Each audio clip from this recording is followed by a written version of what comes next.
Bíblia na carta aos Hebreus, no 4.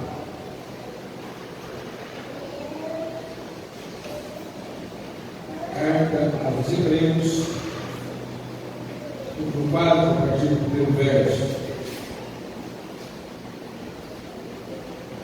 Para ser o Senhor.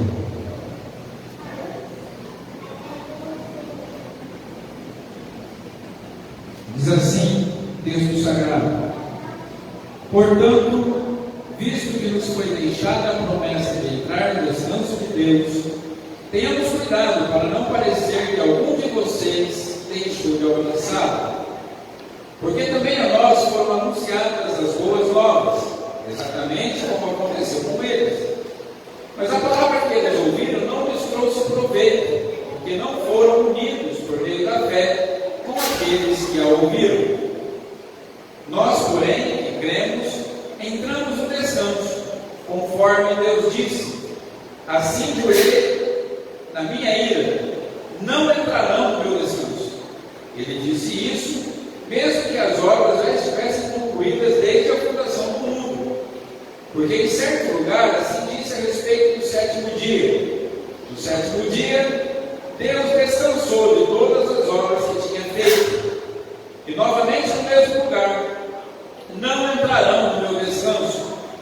Visto, portanto, que resta entrarem alguns naquele descanso, e que por causa da desobediência não entraram aqueles aos quais anteriormente foram anunciadas as boas novas, de novo determina certo dia, hoje, falando por Davi, muito tempo depois, segundo antes tinha sido declarado: hoje, se ouvirem a sua voz, não endureçam o coração. Ora, se Josué lhes tivesse dado descanso, não falaria posteriormente a respeito de outro dia. Portanto, resta um repouso sabático para o povo de Deus. Porque aquele que entrou no descanso de Deus, também ele mesmo descansou de suas obras, como Deus descansou das suas. Portanto, esforcemo-nos por entrar naquele descanso, a fim de que ninguém caia, segundo aquele exemplo de desobediência. Porque a palavra de Deus é viva e eficaz, e mais cortante do que qualquer espada de dois gumes, e penetra até o ponto de dividir alma e espírito, juntas e medulas, e é apta para julgar os pensamentos e propósitos do coração. E não há criatura que não seja manifesta na sua presença. Pelo contrário, todas as coisas estão descobertas e expostas aos olhos daquele a quem temos de prestar contas. Feche os olhos e oremos mais uma vez. Senhor, mas desta vez nós já chegamos à Tua presença. Como escreveu o autor sagrado, nada trazemos em nossas mãos, a Tua cruz nos apegamos. Não temos mérito, não temos justiça própria, não temos nada de bom a oferecer-te, a fim de que tenhamos qualquer condição de querer merecer qualquer coisa da tua parte, Senhor. Mas como pecadores penitentes, nos apresentamos diante de ti, com o coração quebrantado, sem nenhuma confiança na nossa própria capacidade, mas com total confiança no mérito de Cristo, nosso Salvador. Por causa dele, temos confiança, embora muita reverência, mas confiança em nos aproximar de ti. E suplicar que fales conosco nesta manhã. Que o teu Espírito Santo encontre guarida no nosso coração, na nossa mente, e nos conforme à imagem de Cristo, nosso Salvador. Ainda que seja através de confronto, ainda que seja, Senhor, através de quebrantamento, mas que assim seja nessa manhã, que sejamos conformados à imagem de Cristo, através da tua palavra.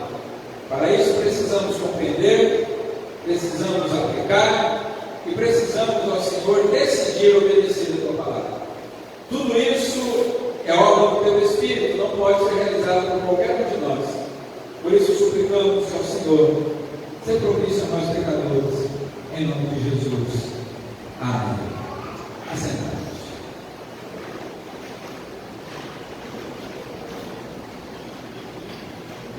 que nos motiva a ser cristãos? Se nos perguntassem por que você é cristão, qual seria a resposta objetiva que daríamos?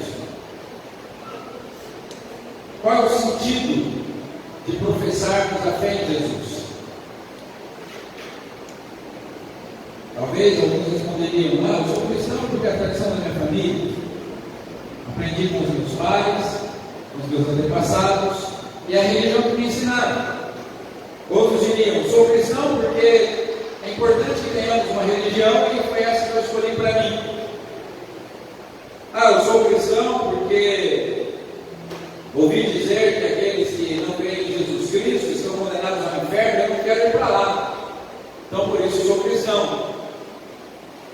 Sou cristão porque é uma maneira de a gente participar de um certo controle social, de uma certa conduta e código moral que nos ajuda a ter menos problemas na sociedade, na família, no lar, assim por diante. Sou cristão porque estava enfermo e alguém me convidou a uma reunião, uma comunidade, lá eu fui curado e fiz amigos e acabei ficando. Muitas teriam as respostas do motivo pelo qual somos cristãos. Talvez cada um aqui tenha uma resposta objetiva diferente, ou talvez não. Talvez não saberíamos nem responder o motivo pelo qual somos cristãos. Estávamos aqui na quarta-feira conversando, não é? E uma das nossas conversas aqui no nosso café, se você não participa, venha participar, é muito bom estar aqui na quarta-feira. Nós chegamos a uma conclusão em determinado momento em que às vezes não sabemos o que queremos. Parece que a gente sabe tudo o que quer na vida, mas quando alguém fala assim, fala uma coisa, escolhe uma coisa, a pergunta era: se você tivesse a oportunidade de fazer uma última coisa, o que seria? E aí a gente fica assim pensando: puxa vida, e agora? É uma última, não tem mais nada, seria a última coisa. Você dá a oportunidade para você: olha, é a última coisa que você vai fazer na vida e acabou. O que você faria? Nem sempre a gente sabe se responder. A gente olha para a palavra de Deus e vê isso também. Jesus chega para o paralítico no tanque de Betesda, o homem está lá há 38 anos enfermo, e Jesus pergunta para ele assim: você quer ser curado? Irmãos, para a gente que está olhando de fora, qual é a resposta lógica para essa pergunta? É claro. Claro que eu quero ser curado. Mas aquele homem não consegue responder. Jesus olha para ele e diz: você quer ser curado? Assim, então, eu estou aqui, ninguém me ajuda, e ainda tem gente que me atrapalha. Se Jesus não fosse tão educado quanto era, ele veio responder: não foi essa pergunta que eu fiz. Não é isso que eu estou te perguntando. Jesus perguntou: eu quero saber se você quer ser curado. Mas aquele homem não conseguia responder. Seus objetivos estavam já distorcidos. E ele achava que aquela água era a única esperança da vida dele. A esperança dele não estava na água, a esperança dele estava em pé na frente dele, Jesus Cristo, Rei dos Reis, Deus encarnado. Glória a Deus. Nem sempre as respostas são óbvias para nós. Nós estamos estudando a carta aos Hebreus e na nossa última reflexão, nós vemos aqui que o autor está comparando Jesus a Moisés, mostrando que Jesus é o maior de Moisés. Moisés ele veio para edificar a casa, mas Jesus é aquele que mora na casa, é o Filho. Moisés era o construtor, aquele que foi contratado como o pedreiro, o construtor, o edificador da casa de Israel, a casa de Deus, mas aí depois veio Cristo para habitar essa casa, que não é mais um simples templo, na verdade, mas é o nosso próprio coração. E muito maior honra tem o filho do que o construtor, muito maior honra tem aquele que constrói a casa, que vive na casa, do que aquele que constrói.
isso que nós meditamos na semana passada.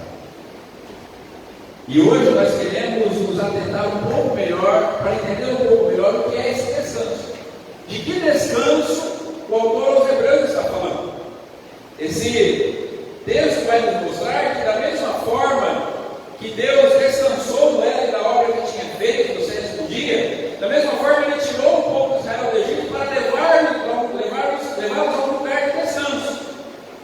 E esse mesmo Deus, Ele quer que aqueles que creem em Jesus também desfrute desse mesmo descanso. Descanso dessa dispensação que nós vivemos, enquanto peregrinamos rumo ao destino definitivo na eternidade.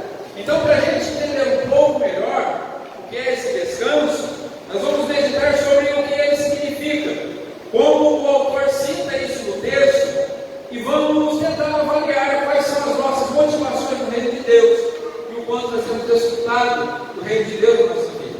Vamos falar um pouco sobre o descanso de Deus. O autor aí ele vai citar lá a obra da criação. Interessante quando a gente vai ler o livro do Gênesis, a gente lê o texto da criação, diz que no primeiro dia Deus criou algumas coisas, e no final do dia chegou a tarde, e assim foi a tarde e foi a manhã do primeiro dia.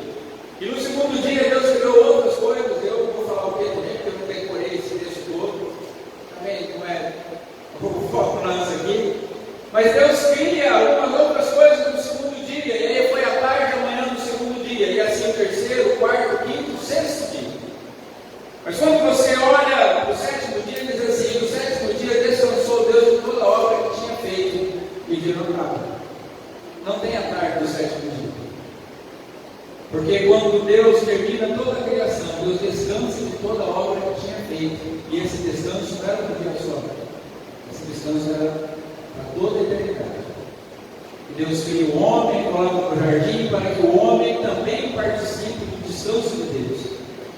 O alívio de Deus, do descanso da obra, para desfrutar de tudo aquilo que tinha feito. Porque o descanso de Deus não significa que Deus estava cansado. Deus cansa. A Bíblia diz lá em Isaías que o Deus, o Eterno, Ele não se cansa e nem se fatiga. O seu poder é imensurável, a sua sabedoria é insondável. Deus não estava cansado depois da criação. Mas não podemos achar que depois de 6 dias trabalhando, criando todo o universo com a sua palavra, formando o homem toda a terra com as suas próprias mãos, Deus agora se cansou. Deus não se cansa.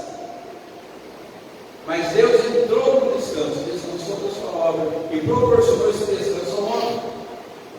Mas aí o homem resolve sair desse descanso e ele peca. E ele transgride a lei de Deus. E por causa do pecado ele é expulso do jardim do Éden. E aí ele já não desfruta mais desse descanso de Deus. Mas Deus vem e faz uma aliança com Abraão, porque Deus quer trazer o homem de volta para o seu descanso. E quando Deus tira o povo de Israel do Egito, a promessa é: eu vou levar vocês para um local de descanso. E aqueles israelitas que saem do Egito, eles não dão ouvidos à voz de Deus, eles transgridem a lei de Deus, murmuram contra o Senhor e por isso não entram no descanso. Então, quando o autor aos Hebreus está falando aqui a respeito do descanso, não está falando da salvação de ir para o céu. Está falando do descanso da obra de Deus aqui na terra. Do quanto nós podemos descansar no Senhor, enquanto aguardamos a vinda de Cristo. É verdade que o céu vai ser um lugar de descanso eterno. É verdade que a glória eterna vai ser um lugar onde não haverá mais choro, onde não haverá mais pranto, onde não haverá mais dor. E esse mundo ainda existe tudo isso, existe a morte, mas pode ser para nós já um momento de descanso na presença do Senhor, porque foi para isso que o Senhor nos chamou.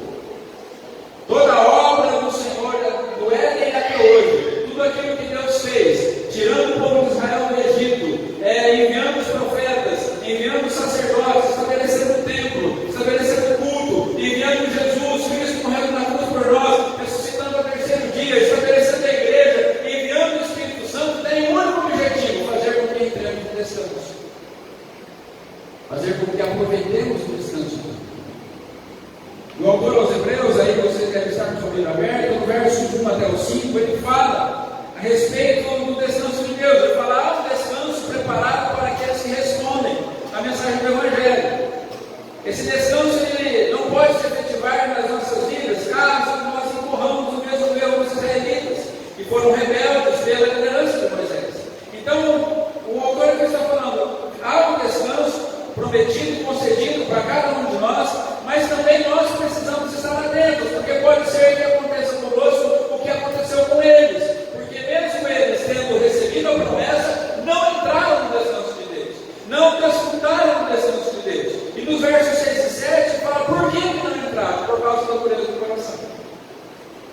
porque o coração deles estava endurecido, porque eles não acreditaram que Deus poderia introduzir na terra.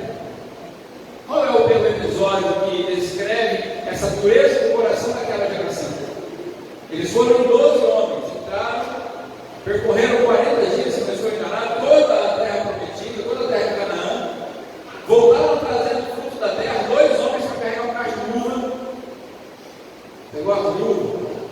Pensa num cacho de uva, com 2 homens para carregar. Não é? A areia para chupar uva vai ficar mole. Aí até o cara vai ficar bêbado, tanto chupar uva, porque a uva é um mole. Quando ela fermenta, ela mesma produz álcool. Então imagina isso, eles trazem o fruto da terra. Então imagina só, vendo a terra, vendo tudo que a terra tinha, trazendo o fruto da terra, eles chegam e aí o pessoal pergunta: e aí, o que vocês viram? Isso aqui que eles viram, não dá conta de conquistar essa terra, não.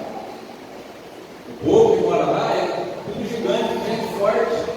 A terra, na verdade, é muito boa, olha o fruto da terra. Se você é o fruto da terra, a terra manda leite e mel, a terra tem olivais, a terra tem pomares, a terra tem água, tem abundância, mas as cidades são muito fortes.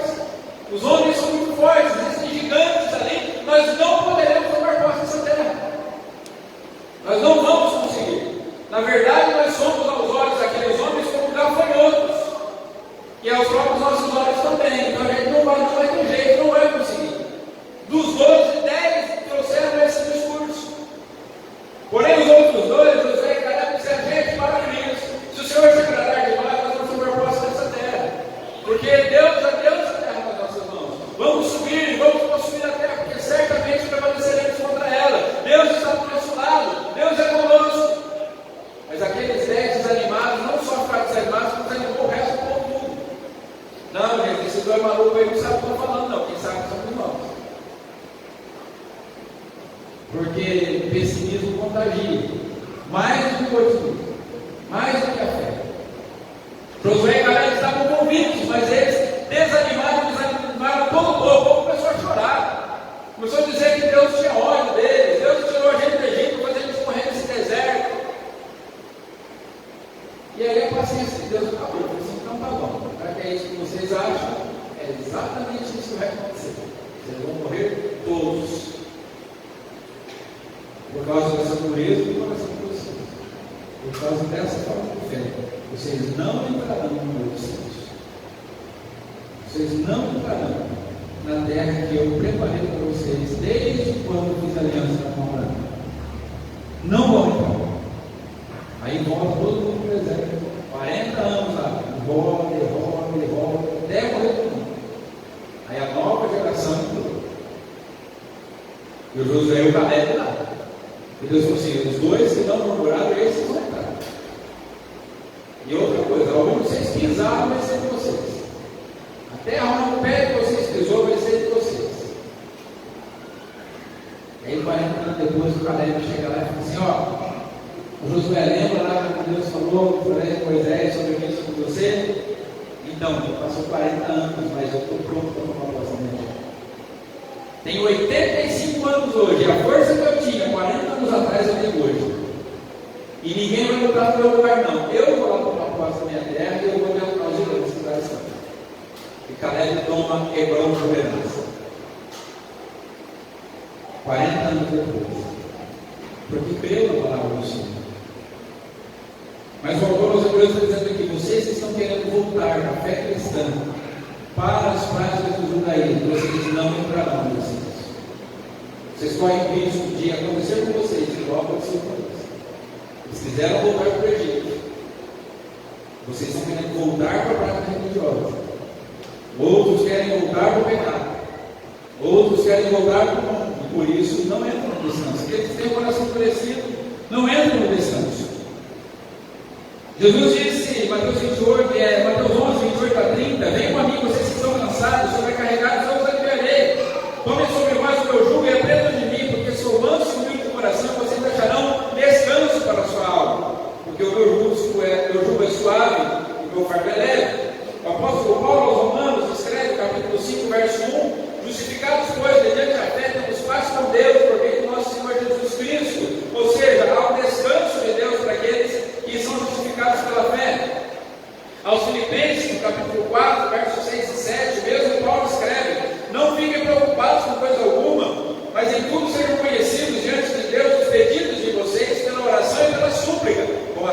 graças. E a paz de Deus, que excede todo entendimento, guardará o coração e a mente de vocês em Cristo Jesus.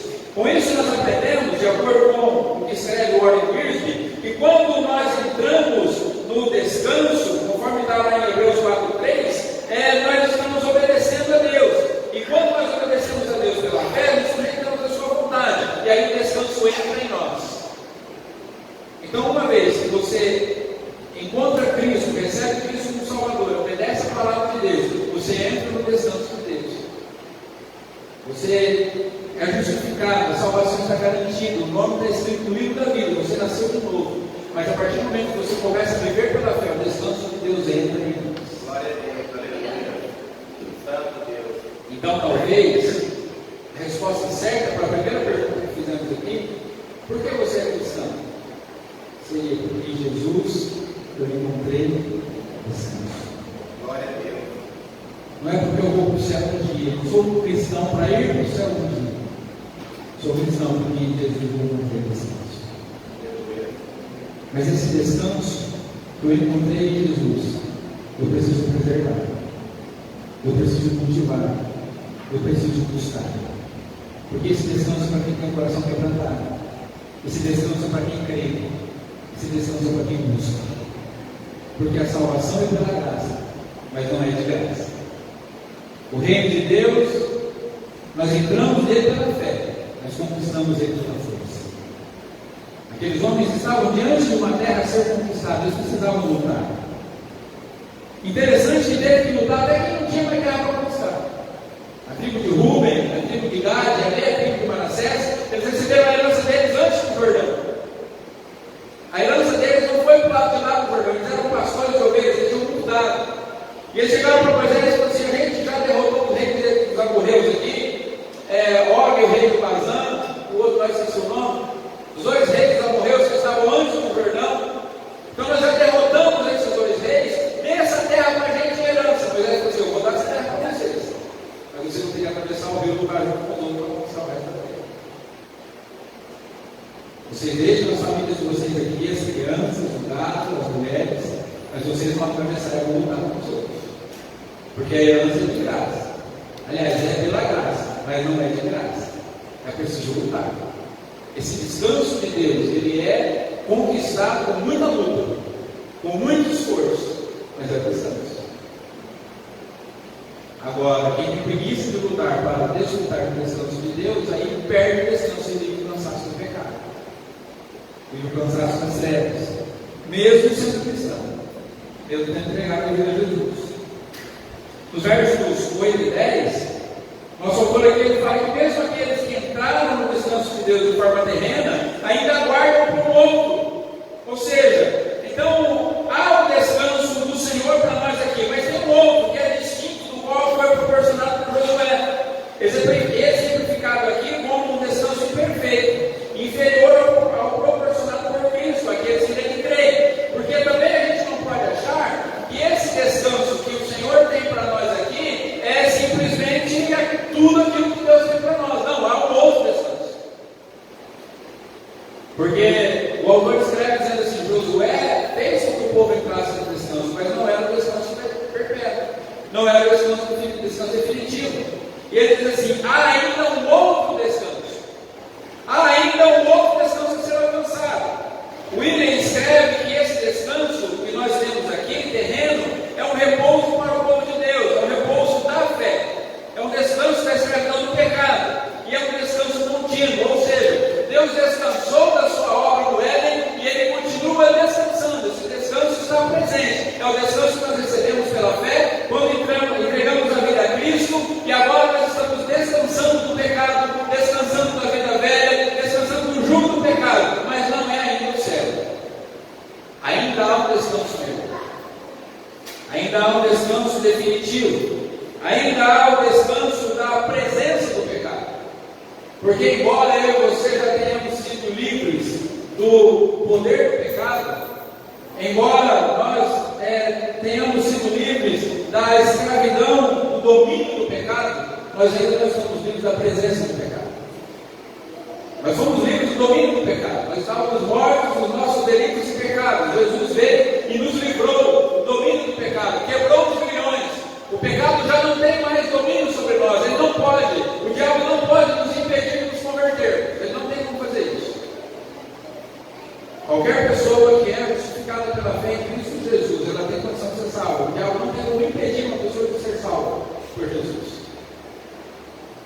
O Senhor, através da presença do Espírito Santo, Ele nos livrou do poder do pecado.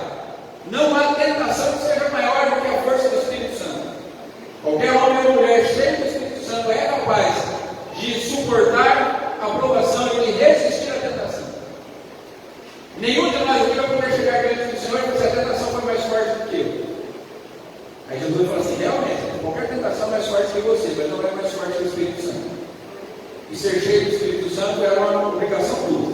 Então, se você cedeu à tentação porque está vazio do Espírito, e está vazio do Espírito é porque não se encheu dele. E por isso não tem justificativa. Mas nós não estamos livres da presença do pecado. O pecado nos rodeia de perto, como escreve o autor dos Hebreus, conforme veremos mais à frente. O pecado está completamente à nossa volta, a todo instante, a todo momento. E Satanás, esperto que é, sabe qual é o pecado que nos pega mais fácil. E aí ele vai, conforme diz a palavra, colocando os seus dardos inflamados, as suas setas malignas, os seus laços, os seus ardis, ele vai estruturando tudo para nos derrubar, para nos tirar do descanso de Deus. Mas um dia nós estaremos livres da presença do pecado, porque no céu não entra o pecado, como a gente já cantou muitas vezes. Aqueles que são jovens há mais tempo. Aqueles que são jovens há menos tempo, talvez nem tenham levantaram um pouco. Mas quem é jovem há bastante tempo já cantou muito. No céu não entra pecado. Fadiga, tristeza, nem dúvida. Só o coração queira. Pois todos são cheios de amor e assim percorre toda a letra da canção. Então, o autor dos Hebreus está dizendo assim: olha, gente, não voltem, não retrocedam, não tenham um coração endurecido, não sejam desobedientes. Por quê? Porque Deus prometeu um descanso para vocês. E da mesma forma que aqueles que caíram não entraram no descanso, vocês podem incorrer nisso. E se incorrerem nisso, vocês também vão perder um outro descanso que está por vir. Porque se nós não participamos do descanso aqui, também não participaremos do descanso lá. Não é uma questão de ser salvo pelas obras. Não é uma questão de executar boas obras aqui para ser salvo lá. Mas é uma questão, conforme o verso 11 aqui, nós temos que nos esforçar por estarmos nesse descanso inicial, para podermos no final desfrutar do descanso eterno. Porque os existentes são aqueles que se perdem. Ou seja, se a gente vive longe de Deus aqui na terra, vai fazer o que no céu? Se você não tem prazer de estar com Jesus aqui, no céu vai fazer o que? Você vai ter Jesus lá. Não faz sentido ir para o céu. Porque se eu quero andar longe de Jesus, se eu quero andar no pecado aqui, se eu não quero desfrutar do descanso de Cristo aqui, eu vou ficar entediado no céu. A gente brincava muito com os jovens, quando eles diziam, a gente vai para a balada. Se isso vai, eu aproveito, porque no inferno não tem não. E no céu também não tem. No céu não tem balada, no céu não tem bar, no céu não tem cinema, no céu não tem shopping, no céu não tem dinheiro para gastar. Então, pensa bem que você quer ir para o céu, porque pode ser que você seja frustrado chegar lá. A Bíblia diz que o céu é um lugar de alegria, uma alegria perfeita. O céu é um lugar de paz perfeito, gozo perfeito. Por quê? Porque Jesus está. O importante do céu é que Jesus vai estar. Cristo glorificado nos espera. E nós escutaremos Ele para sempre. E essa é a alegria, o descanso do céu. E é um descanso que nós devemos nos esforçar para viver aqui. Porque aqueles que não têm interesse de viver o descanso de Deus aqui, também não chegaram lá. Não porque aquele descanso é conquistado pelas obras, não é isso.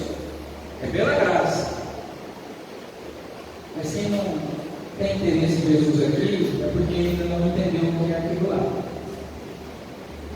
É disso que o autor está falando. Esse texto, quando a gente lê, parece que é muito complicado, vai embaralhando a mente da gente, parece. Mas a gente olha com um pouco mais de atenção, a gente vai descobrir isso. E aí no verso 12, Como é que eu posso desfrutar desse descanso? Como é que eu posso entrar nesse descanso aqui? E como é que eu posso estar naquele descanso lá? E o autor fala que é através da ação da palavra no coração. Porque só a ação da palavra no coração pode vencer as barreiras carnais que impedem a entrada no descanso. Pois só ela é eficazmente penetrante e só ela revela todas as coisas a respeito de nós. Eu e você precisamos todo dia da palavra de Deus ferindo o nosso coração. Não sei se você já teve a experiência de acompanhar uma desócia. Eu trabalhei no frigorífico, já vi desócia do bovino. Às vezes no sítio, vejo lá o pessoal trabalhando com o porco lá. E aí alguém com bastante habilidade pega uma faca fininha e aí vai abrindo, vai separando as peças, vai separando a carne do osso. E é assim que a palavra de Deus faz para a gente. Nós precisamos, irmãos, para desfrutar desse descanso, nós precisamos todos os dias ser confrontados pela palavra. Porque aos nossos olhos nós somos muito bons. Quando a gente olha no espelho, a gente fica encantado com o que a gente vê todo dia cedo. Como eu sou bom. Quando nós olhamos para a nossa vida, a gente é aquele fariseu do templo, do qual Jesus fala. E eu espero, sinceramente, que seja só uma parábola, que não tinha fariseu daquele jeito, não. Porque Jesus foi uma parábola, o fariseu entra no templo para orar e também publicando. E quando eu olho para aquele fariseu, muitas vezes eu sou aquele cara. Ó Senhor, graças a Deus, eu não sou como os demais homens, adúlteros, roubadores, ingrédulos, impuros. Jejum 2 vezes por semana, dou dízimo tudo quanto eu possuo e... Olha lá aquele publicano lá que é ruim, eu sou muito melhor que ele. Olhando para a nossa vida, é isso que a gente pensa de nós. E não adianta a gente achar que não. Todos nós somos assim. Mas quando a gente começa a ver a vida, a gente fala misericórdia. É misericórdia. Conto sempre o exemplo, o Luciano está ali, que não deixa a gente sozinho. A gente estava lá em Anovo, limpando o carro, lá, que a gente levou uma noiva para o casamento, foi lavar o carro. E o carro estava até aparentemente limpo por dentro. Eu peguei o tapete do carro e bati no poste, assim, sem aquele monte de pó. Deve disso assim. Eu falei assim, Luciano, esse poste aqui é igualzinho à Bíblia. Ele falou, como assim? Eu disse, o tapete estava limpo. Bateu o tapete no poste, não tem o pó que saiu. Assim é a Bíblia conosco. A gente parece estar limpinho. Está tudo certo. Leia a Bíblia, você tanta coisa errada tem. Tanta coisa errada que a gente acha. Alguém um dia escreveu assim, lendo a Bíblia encontrei muitos erros. Todos eles em mim. Todos eles em mim mesmo. E o autor está falando aqui, vocês não querem perder o descanso, esse descanso de agora, o descanso por vir, vão para a palavra de Deus, porque quando você vai para a palavra de Deus, ela vai entrando nas suas entranhas, e ela vai dividindo todas as coisas, e vai discernindo o propósito do coração, vai discernindo os pensamentos, ela vai dividindo juntas e medulas, ela vai mostrando a realidade sobre nós, aquilo que está entranhado dentro de nós. Agora, se a gente não lê a Bíblia, não lê a palavra de Deus, a gente vai ficar cada vez mais soberbo.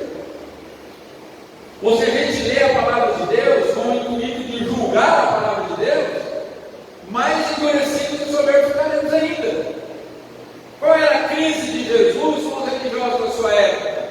Os religiosos, eles julgavam a palavra, ao invés de internalizar a palavra. Eles não deixavam que a palavra os julgasse, mas eles queriam julgar a palavra. E esse é o grande engano de muita gente que vai estudar teologia. Muita gente vai estudar teologia para explicar a Bíblia, para provar alguma coisa a respeito da Bíblia. Não, Jesus não precisa defender, não. Mas Jesus precisa que eu e você defender. Jesus já disse lá no passado, quando os discípulos fizeram enfrentar os soldados, você vai para. Você acha que eu preciso de você para me defender? Se eu quisesse, eu chamaria 12 legiões de anjos. 12 legiões é anjo para caramba. Mais ou menos 150 mil. Se um anjo é capaz de fazer um estrago, imagina 150 mil.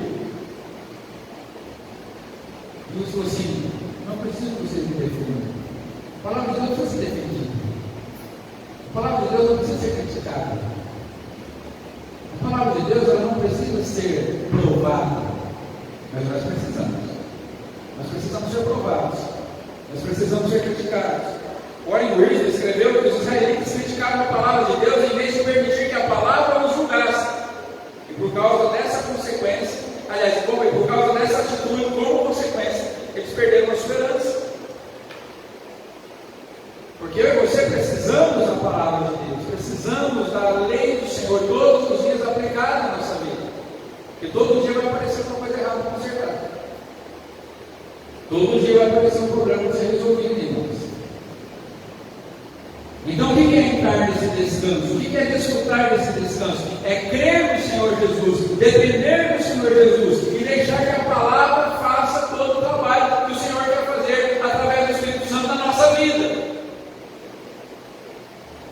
Porque senão a gente vai viver uma vida inteira sem desfrutar do descanso do Senhor, almejando talvez um dia para o céu sem ter certeza se vai ou não. Às vezes você pergunta para o crente: você vai para o céu, você é salvo? Vai, não. Eu espero que sim. Espero que sim, não. A morte de Jesus tem que ser suficiente para nos salvar. E não é pelo nosso mérito, é pela graça. Nós só precisamos entender isso. Porque a fé ela é muito clara, é muito objetiva. A fé ela é muito sincera e é muito simples. A religião complica muito a fé, mas a fé é muito simples. E talvez o exemplo mais simples de fé seja essa Sadraque, Mesaque e Abednego. O rei olha assim: escuta, vocês entenderam que tem que ajoelhar diante dessa estátua aí, não? Eu vou tocar a música de novo. Se vocês não se ajoelhar, quero ver que Deus vai livrar vocês da minha mão. Você olha, o senhor quer tocar música, toca, o senhor quer dançar, dança, faz o que o senhor quiser aí. A gente não vai ajoelhar nessa estátua. Porque o Deus que nós servimos, ele pode nos livrar. Mas pode ser que ele não queira livrar, se ele não quiser também, para mim não faz diferença nenhuma. Para a gente não faz diferença, nós não vamos nos ajoelhar nessa estátua. Se a punição é o fogo, então joga a gente no fogo, mas ele não vai mudar a punição. A fé é simples assim. Nós confiamos em Jesus e pronto. Nós descansamos no Senhor e está tudo certo. Nós andamos com Jesus e não tem nada que possa nos tirar da presença do Senhor. Isso é desfrutar, é o que a palavra nos garante. E aí, mas não tem que, a gente não tem que praticar as obras como filho de Deus? Sim, temos, mas isso é fruto do Espírito. Não é para buscarmos o Espírito. Então a gente se enche do fruto do Espírito Santo. O Espírito Santo produz o fruto e nós descansamos no Senhor. Então aguardamos o descanso eterno. Somos peregrinos aqui, mas não estamos abandonados. Nós não pertencemos a esse mundo, estamos caminhando por ele, nós não estamos sozinhos. Nós somos pecadores, imperfeitos, falhos, temos muitos defeitos, mas nós temos um Salvador. Ele lutou e venceu o nosso lugar. E nós não temos mais nada para vencer, tudo já está vencido, tudo já está certo. A batalha já foi vencida, a guerra está ganha. A gente só está agora avançando, conquistando o que ele já garantiu para nós. A gente está atravessando o rio, e é ele que abre o rio. A gente vai entrar em Jericó, é ele que vai derrubar a muralha. A gente vai lutar contra os nossos inimigos, é ele que vai nos dar a vitória. Porque ele vai à frente, ele já resolveu tudo. Mas muitas vezes a gente está lá do outro lado do Jordão ainda. Está vendo? Por que a gente fez isso? Outra vez falando dos meninos lá do Babilônia. Ele ter olhado um pouco, você está vendo? Quem que custava a gente ter ajoelhado uma vez só de necessário? Depois a gente pedia perdão, estava tudo certo. Por que a gente não ajoelhou? Né? Eu estava reclamando aí, tá vendo? Por ser crente, tem que ver. A gente estava tão bem aqui, a gente estava na corte do rei, na Nabucodonosor, tudo certinho. A história do legume já deu certo, ninguém descobriu. E agora a gente vai estar nessa furada aqui, e agora, o que a gente faz? Ou então eles poderiam ter ficado assim: não, fica tranquilo, gente, a gente vai, ninguém vai jogar a gente no fogo, não, a gente é filho de Deus, deixa Deus deixar jogar a gente no fogo, não é não. Mas quem conhece Deus, quem crê em coisas, não sou daqui. Estou caminhando para mim, para o meu descanso final, mas eu já estou descansando no Senhor. Porque o meu Deus descansou lá no Éden, e descansa até hoje. Porque Ele não ouve a carne do seu filho. Há um sábado permanente daqueles que confiam em Jesus. Glória a Deus. Há um sábado que não tem tarde, não tem noite. E é um retrato do sábado que haverá no céu, que lá não haverá dia, não haverá noite. Porque o Senhor vai dominar todas as coisas. Glória a Deus. E diante disso tudo que nós falamos, o verso 13 fecha dizendo o seguinte: não percam a oportunidade de entrar no descanso, porque Deus está atento. Deus está atento à ação de todas as suas criaturas. E nós teremos que prestar contas, nós teremos que comparecer diante dele. Todos nós teremos que comparecer diante do Senhor, assim como aqueles lá no deserto, assim como os cristãos hebreus do passado, assim como todos aqueles que já passaram antes de nós, assim como os nossos, e aqueles que ainda virão depois de nós, todos terão que prestar contas diante do Senhor. Então imagina só, você pegar tudo que você tem, todo o seu patrimônio, colocar no nome do seu filho, e falar para ele assim: olha, está tudo aí, é só você desfrutar. Cuide daquilo que eu coloquei na sua mão, desfrute, aproveite, seja uma bênção na vida de outras pessoas, faça o meu nome conhecido, desenvolva isso tudo aí, porque é seu, é sua herança. E aí você pega, filho pega, desperdiça tudo, acaba com tudo, se torna soberbo, arrogante, maltrata as pessoas. Só que aí um dia o pai vem para prestar conta: o que você fez aquilo que eu te dei? Porque é muito bom receber herança. Imagina que seja, né? Não recebi. Mas imagina que seja muito bom receber uma herança, mas é uma grande responsabilidade. E se você perder aquilo que você ganhou, é assim mesmo. Ah, eu não tinha nada, lutei, ganhei, perdi. Mas daí, ninguém me deu nada mesmo. Mas a salvação não é nossa, não foi a gente que ganhou. Foi Jesus que conquistou para nós. Foi Jesus que nos deu. Ele colocou na nossa mão, não custou o nosso trabalho, não custou o nosso esforço, não custou o nosso sangue, não custou a nossa vida. Mas um dia ele vai conversar com nós, vai querer saber: você viveu o nosso descanso? Eu fui provar sobre assistir, em que um dos personagens cita uma crença egípcia, da mitologia egípcia. Ele diz assim que os egípcios acreditavam, os antigos egípcios acreditavam que quando você morre, para entrar no paraíso você precisa responder algumas perguntas. A primeira pergunta é: você encontrou a felicidade na sua vida? E a segunda pergunta é: você proporcionou felicidade às outras pessoas?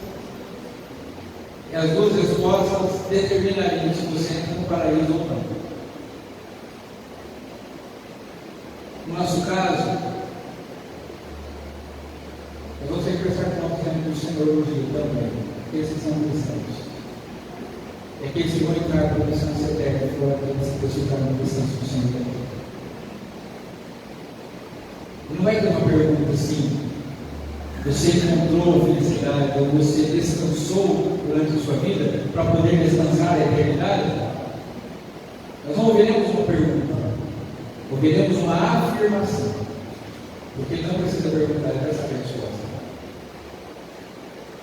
E só duas afirmações são possíveis nessa ocasião. A primeira é: vinde benditos do meu Pai para o reino que está preparado desde a fundação do mundo. E a segunda resposta possível, a segunda afirmação possível é: apartai-vos de mim para o tormento eterno todos aqueles que praticam a iniquidade. E eu e você só poderemos estar um do lado do outro. Não é nesse momento que vai resolver para onde vai, mas é a forma como nós vivemos aqui. Porque talvez a gente já tenha ouvido o Evangelho, Talvez a gente já tenha crido na palavra. Talvez a gente já tenha levantado a mão aceitando Jesus. A linguagem popular aí dos cristãos, aceitar Jesus, é muito errado. Tem que ver se Jesus aceita a gente. Tem esse negócio do menor aceitar o maior, sempre o maior que aceita o menor. Mas tudo bem, vamos usar a frase comum. Talvez tenha levantado a mão, aceitado Jesus, batizado, feito discipulado. Conheço alguém que tem sido até pastor, mas ainda não tinha tido encontro com Jesus, ainda não tinha entrado na direção disso, ainda não tinha atravessado o rio, ainda não tinha encarado a terra prometida. Mas como diz o autor, um dia senti meu pecado e vi sobre a minha espada da areia, um dia eu percebi que o santo perdi. Eu convido o Santo Jesus. Talvez hoje alguém precise encontrar descanso em Jesus. Talvez haja pessoas cansadas aqui ou à distância, não sei aonde essa mensagem vai chegar um dia. Talvez você seja a pessoa que precisa encontrar descanso em Jesus. Porque se você procurar na religião de Jesus, você não vai encontrar. Se você quiser se sentir bem consigo mesmo em Jesus, você não vai conseguir. Quem quer se sentir bem consigo mesmo, procura outra coisa, menos do que esse nível. E quanto mais a gente olha para Jesus, mais ruim a gente se sente. Mais miserável a gente se torna. E com base em tudo aquilo que nós falamos aqui, nós podemos afirmar que o objetivo da vida cristã é desfrutar dos méritos da obra de Cristo. E aí nós percebemos que há um descanso para hoje, há um descanso final, há um descanso para aqueles que são sinceros, e haverá um descanso depois da prestação de contas. Deus tem um descanso para nós, irmãos. Amém? Deus quer que descansemos. Mas não é o descanso da inércia, da improdutividade, da preguiça. Porque Jesus disse assim: meu pai trabalha até hoje, eu trabalho também. Deus trabalha enquanto descansa. Deus está agindo enquanto o descanso dele está ativo. Como é que pode ser isso? Tem gente que trabalha descansando, ou descansa trabalhando. Cada um tem um jeito de descansar. Deus tem um jeito dele. E Ele quer que descansemos na sua presença. Jesus disse que aqueles que vão a Ele encontram descanso para as suas almas. Se a gente se livrar da dureza do nosso coração, da irreverência em relação à palavra de Deus, esse nosso desprezo que temos à palavra muitas vezes, se nós nos apegarmos à justiça de Cristo para encarar o juízo, nós vamos desfrutar do descanso aqui e também do descanso final. E aí eu quero perguntar a você que não entrou ainda nesse descanso: você deseja aceitar esse convite de entrar nesse descanso hoje? O William, mais uma vez, diz que isso é possível quando nós cessamos as obras da carne e descansamos em fé singela na obra consumada de Cristo. Se você quer entrar no descanso de Deus, ainda não entrou, não entregou sua vida a Cristo, não recebeu Jesus como Salvador, não fez um compromisso com Deus, não fez um pacto com Jesus, não passou pelas águas do batismo, que é a prova da aliança. Se você tem uma aliança com Deus, o batismo é a prova, é a marca da aliança. Esse anel aqui na minha mão não é uma aliança, é um anel, mas é o símbolo da aliança que eu tenho com Deus.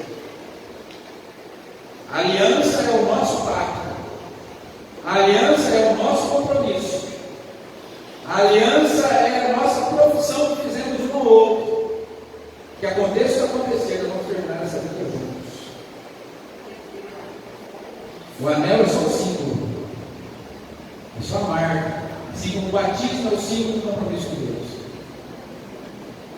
Você entregou sua vida a Cristo, você tem que se batizar. Não é a igreja que diz, é Jesus que diz. Então, se você quer se livrar das obras da carne, descansar na fé singela em Cristo Jesus, uma fé simples, sem complicação, mas que traz descanso. Você pode hoje entregar sua vida a Jesus e aceitar o convite para entrar nesse descanso. E você que uma vez já fez um pacto com o Senhor, já entregou sua vida a Jesus, tem permanecido no descanso de Deus em sua vida? Você tem conseguido desfrutar desse descanso de Deus? Você tem vivido uma vida de descanso e de deleite? Você está na terra prometida?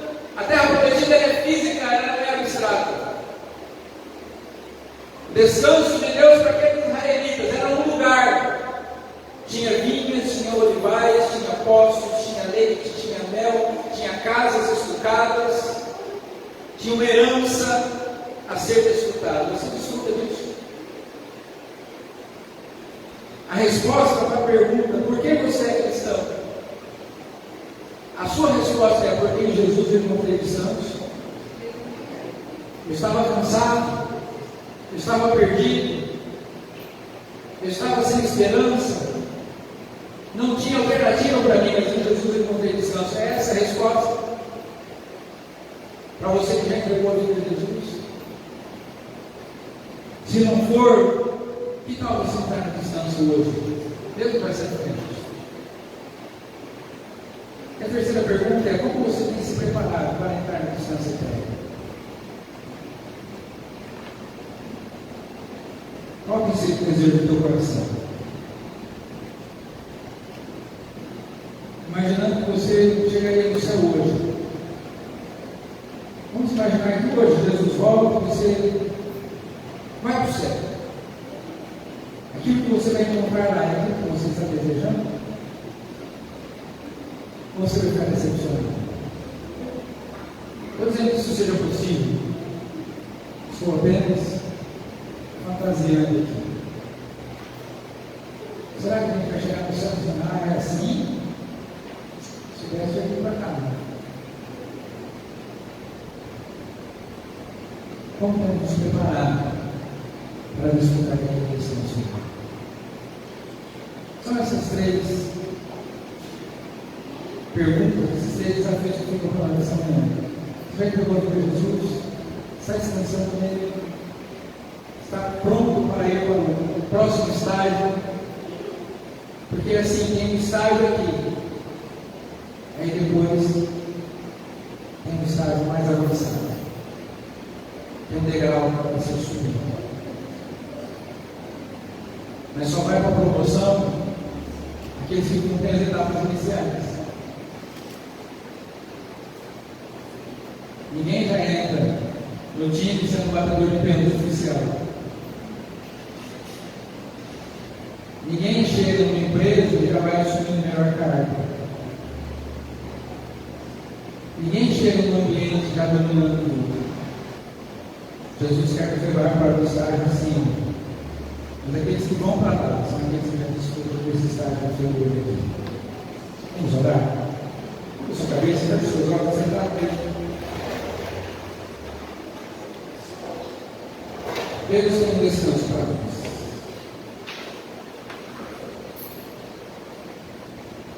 Deus tem um descanso preparado para aqueles que o amam. A voz ecoa: vinde a mim, vocês que estão cansados, vocês que estão sobrecarregados, eu vos aliviarei. Há pessoas cansadas em todos os lugares. Pecado cansa, pecado oprime, escraviza, maltrata, pecado mata.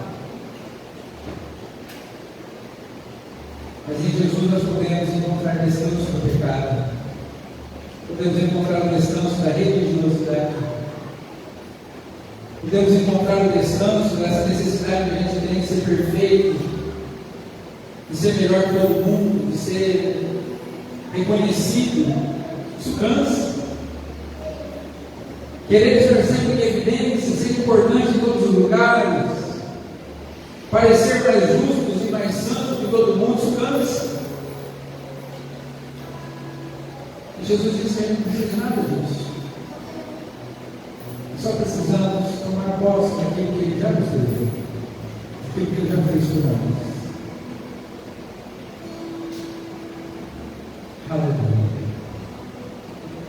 Te louvamos, ó Deus, pelo dia o Senhor descansou de toda a obra que o Senhor fez. E esse descanso não acabou. Esse descanso foi estendido a Adão, foi estendido a Abraão, foi estendido aos patriarcas, foi estendido a Israel, e agora o Senhor está disponível à igreja. Mas a tua igreja precisa aprender a descansar. A tua igreja precisa, Senhor, aprender a entrar no descanso. Precisamos ao Senhor que o Teu Espírito nos ajude a nos livrar do coração endurecido, da maldade que habita em nós, da nossa justiça própria, da nossa religiosidade, do pecado que ainda está entranhado dentro do nosso coração. Que a Tua palavra, Senhor, como uma espada afiada de dois gumes, possa entrar, Senhor, nos recônditos da nossa alma, do nosso coração nessa manhã, revelando a verdade sobre nós, revelando, Senhor, o motivo do nosso cansaço, o motivo pelo qual às vezes não conseguimos responder a uma pergunta simples, dizendo que no Senhor encontramos descanso. Por isso escrevemos ao Senhor e andamos contigo. Ficamos tentando elaborar respostas complexas, quando a resposta melhor e verdadeira seria a mais simples. Ajuda-nos, Senhor, a nos livrarmos do teu cansaço. Ajuda-nos a livrarmos, Senhor, do peso, pela culpa. Ajuda-nos, ó Senhor, a termos fé suficiente para entregarmos a nossa vida ao Senhor, ter um compromisso firme contigo, uma aliança bem estabelecida, Senhor. Porque não encontraremos descanso em outro lugar, nem nessa vida, nem na eternidade. Queremos desfrutar do teu descanso, viver do teu descanso. Por isso, te pedimos ao Senhor, ajuda-nos, socorre-nos, não só hoje, mas a cada dia. Que essa palavra viva, penetrante e eficaz nos ajude a descansar todos os dias da tua presença. Queremos descansar nos teus braços, Senhor. Queremos viver o teu propósito na nossa vida. Queremos escutar as tuas promessas, enquanto aguardamos o Senhor vir nos buscar. Por isso, pedimos isso e te agradecemos em nome de Jesus. Aleluia. Amém? Vamos participar da ceia. Você que vai participar, pode se colocar de pé. Se você não participa, vai ficar sentado na oração.